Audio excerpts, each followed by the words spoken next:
Welcome back to our next class on the concept of the centroid and force system resultant procedures rather. Let's solve a few questions on the concepts which we have already discussed. Okay, regarding the centroid of the few geometrical figures like a rectangle, we have a question.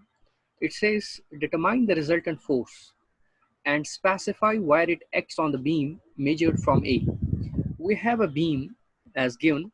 If you look at this beam, this is called, I have been studying since previous lectures, that this is called a pin support. This is called a pin support, and this is what we call as a roller support. Okay, in your mechanics of materials first, that's in your next semester, we will be discussing what we mean by a pin support and roller support. But we can say that at least here that a beam needs supports, and one way of supporting the beam is by having a roller at one end and a pin at another end. A beam having pin at one end and roller at another end is called a beam is called a simply supported beam. We say this is a simply supported beam. This is a simply supported beam. Okay, now let's go ahead and try to discuss more.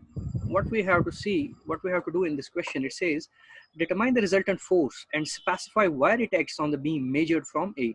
The question is like we have to replace we have to replace all these forces acting on the beam by a single force. Okay, we have to replace all the forces acting on the beam by a single force. See, as far as this free end is concerned, from free end to end A, we are having a uniformly distributed load acting whose intensity is 6 kilonewton per meter. From end A to end B, we are having uniformly distributed load of 9 kilonewton per meter acting. From end B to the free end, we are having uniformly distributed load of intensity 3 kilonewton per meter acting. So it means at different spans of the beam, at different portions of the span, we are having beam having different intensities of loading. From free end to end A, we are having 6 kilonewton per meter. From point A to point B, we are having 9 kilonewton. From point B to free end, we are having 3 kilonewton. We have to replace all these loads by a single load. See what we will do. Look into the from free end to end A. Okay, the load is in the form of a rectangle. Okay, I have already told you the total load, when you have a distributed load, the total load, the resultant load because of a distributed load is equal to the area under the diagram. Okay, area under the load diagram. If you look here, the area of this load diagram is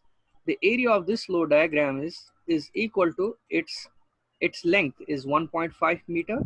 It's 1.5 meter multiplied by its height. As far as its height is concerned, that is 6 kilonewton per meter. 6 kilonewton 6 kilonewton per meter. So meter and meter will cancel. So area becomes equal to 1.5 multiplied by 6, that is 9 kilonewton.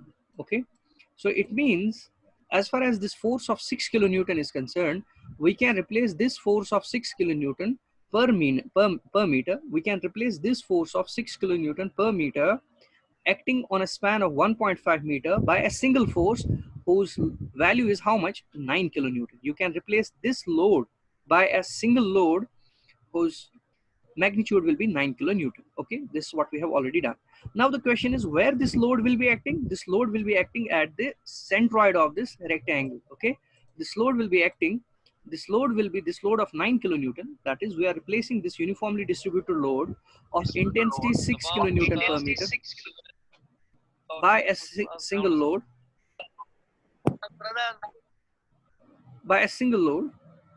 whose intensity is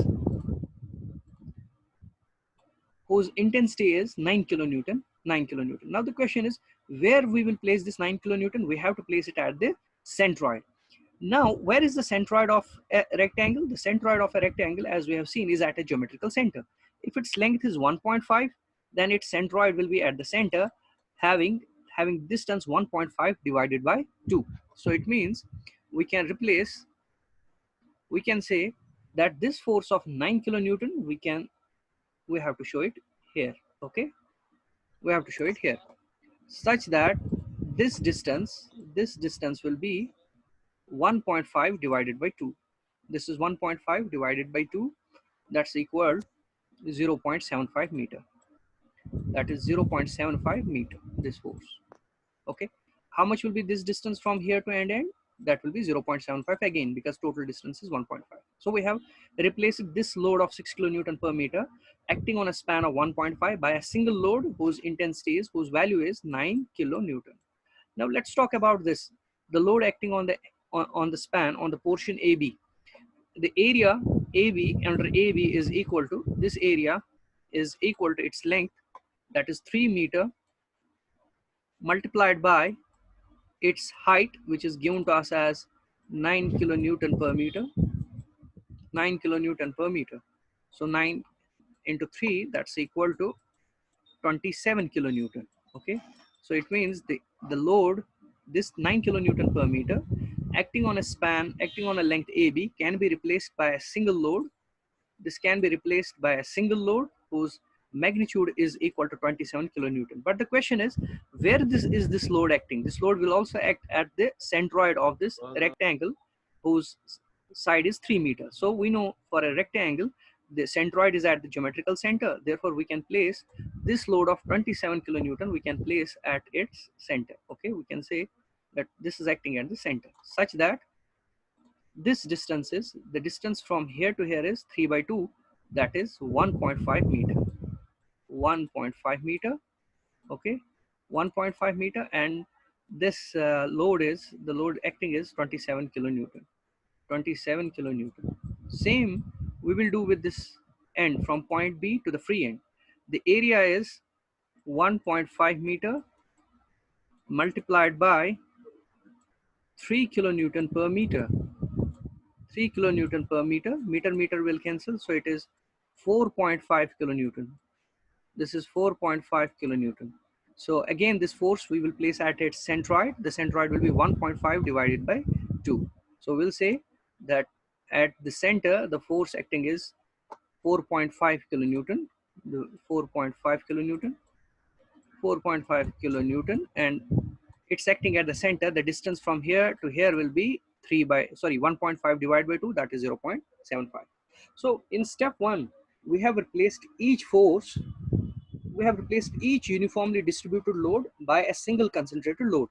Now on this beam there are 3 loads acting. We will replace all these 3 loads by a single load. That is what we will do. So we have the, so what we will be doing it,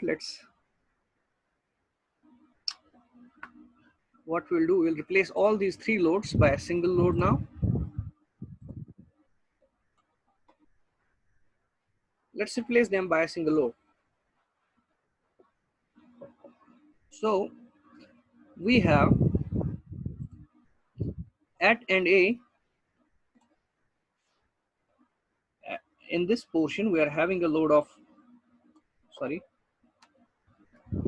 we're having a load of, the load acting is, we are having load is acting here at the center. The load is acting here at its center. The load is acting here at the center. Now we will replace all these 3 loads by a single load, which we can do as we have done previously. That is, the values are, this value here is, this value is 9 kilonewton. This value here is 27 kilonewton.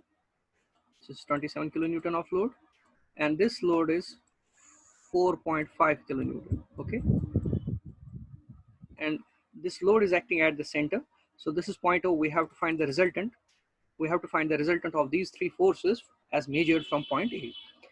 Now the question is this problem is now reducing to the previous problems that we have done. We had more than 1 concentrated loads acting on the beam. We had to replace them by a single load. So what we'll do, summing up all the forces. Once you sum up all the forces, since these forces are acting along negative y direction, summing up all the force along y-axis, we will say this is 9, this is 27, this is 4.5. The total load will be 40.5.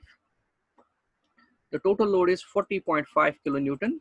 40.5 kilonewton. Actually, we are summing up minus 9 kilonewton because it's acting downwards, minus 27 kilonewton, minus 4.5 kilonewton, that comes out equal to minus 40.5 kilonewton.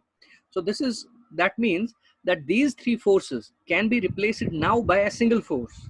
Okay, we can replace these three forces, we can now replace by a single force whose magnitude is, whose magnitude will be 40 kilonewton acting downwards. Okay, so we'll be replacing these three forces by a single force whose magnitude will be 40.5 kilonewton minus, it means it's acting downwards. But how far away it will be from the point A? It will be at a distance, say for example, it will be at a distance x.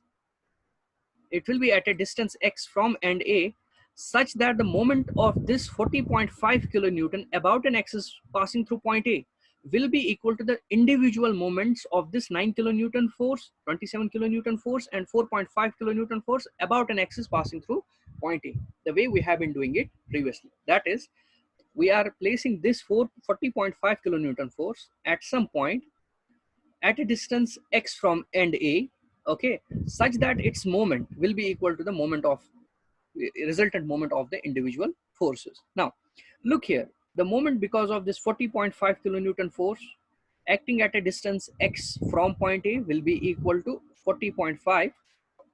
The moment of it will be equal to 40.5 multiplied by x. 40.5 multiplied by x. 40.5 is in kilonewton, x is in meter, therefore unit will be kilonewton meter. And this 40.5 kilonewton force is trying to rotate the beam, it's trying to set the rotation in the beam in the clockwise direction. Okay, it's trying to move the entire beam clockwise, that's why we'll write it minus. Okay, this moment should be equal to the moment produced by individual forces. The moment produced by this 9 kilonewton force will be 9 kilonewton multiplied by its force arm from point A. Okay, since this is acting at the geometrical center of 1.5, the distance from here to here will be 1.5 divided by 2, that's equal 0.75, 0.75 meter. Okay, and the rotation is, this is trying to rotate it in anti-clockwise direction, we'll take it as positive. Then we have the moment because of this 27 kilonewton, we have 27 kilonewton multiplied by its force arm. Its force arm from point A, because we have to take all the distances from point A, it will be 3 by 2, that is equal 1.5 meter. And again, its 27 is also trying to rotate it clockwise, we'll write it as minus. Then we are here at 4.5, this is also clockwise, this will be minus 4.5 multiplied by the force arm measured from point A. The distance from here to here is 1.5 divided by 2, that is 0.75, plus this 3 meter, that is multiplied by 3.75. The reason for 3.75 is, the reason for 3.7 because we have to take all the distances from point A. It is 3 meter plus 1.5 divided by 2, that's 3.75. So once we perform the calculations, this is minus 40.5 into x comes out equal to, let me quickly perform the calculations. This is 9 into 0.75. This is 0.75 into 9. That's equal to 6.75. This is 6.75 minus 27 into 1.5. 27 into 1.5. That's equal to 40.5. This is 40.5. Then we have 4.5 into 3.75. That's equal to 16.875. So we'll write 16.875. Okay. We'll add them up. We'll write, we'll perform it 6.75 minus 40.5, then minus 16.875. This comes out equal to, this is equal minus 50.625. So minus 50.625 is equal to, the right hand side is minus 40.5 into x. So minus and minus will go. Therefore, the value of x comes out equal to 50.625 divided by 40.5. Okay, that is equal to 50.625 divided by 40.5 is equal to 1.25. Since we have measured x in meters, therefore it will be 1.25, that is 1.25 meter. That means the problem now gets reduced to, you can replace all these forces. You can replace all these forces by a single force.